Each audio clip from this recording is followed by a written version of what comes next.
इथे आपण कढई तापत ठेवलेली आहे, त्यामध्ये अशी आपण मोठी मोठी भेंडी कापून घेतली आणि मिरच्या पण मोठ्या कापून घेतल्यात.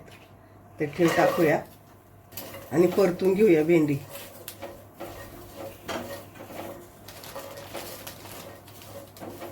इथं आपली भेंडी परतून झाली.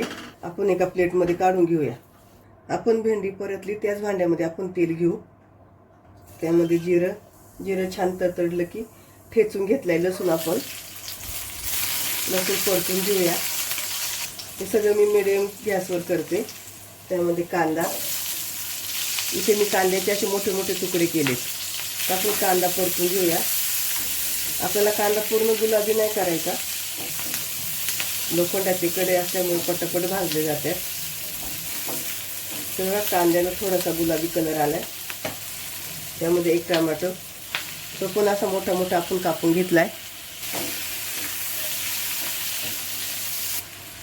त्यामध्ये 1 चमचा कांदा खोबऱ्याचा मसाला,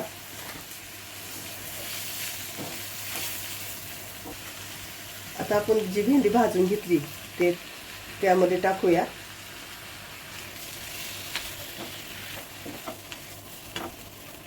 भेंडी चिवट असल्यामुळं लोखंडाच्या कढईला लागते. एकसारखं असं मिक्स करीत राहायचं. चवीनुसार मीठ आपण मिक्स करून घेऊ. मीठ सगळीकडं भाजीला लागेल असं. त्यावरती आपण झाकण ठेवूया आणि गॅस एकदम बारीक करूया. आपण झाकण खोलून बघू. मी 2 वेळामध्ये भेंडी हलवली आहे, कारण लोखंडाचं असल्यामुळे ते खाली लागते. आणि भेंडी शिजेपर्यंत आपल्याला ही भाजी शिजून घ्यायची आहे.